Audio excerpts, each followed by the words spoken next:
Zumam Tuku is a resident of Mekelle. She lives with her 2 grandchildren and 1 daughter. She says she raised her children working in a hotel in the city after her husband passed away. Before the start of the war, Zumam says her daughter used to support her family using her salary as a housekeeper while her son worked as a police officer. My son and my daughter used to provide for the home, and I was the caretaker. But now there is very little work available and no salary, so I started to sell peas on the street to help pay the house rent.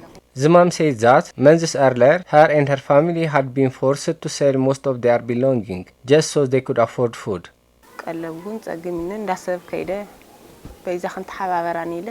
When we finally ran out of anything to eat, I went out to beg the neighbors for food. That's what we have been living off the past 2 days. But the mom said despite her best efforts, her family has not been able to fulfill basics, afraid she may lose her grandchildren of hunger. She says she has been begging for food, using what little scraps she can find to feed her children.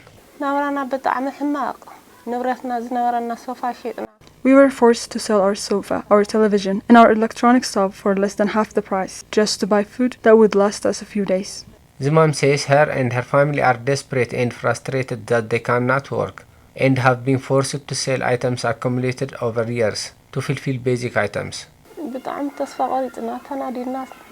We are angry that we have been forced to sell our belongings, which we had bought using years of effort. The situation is quite dire. I really have no words.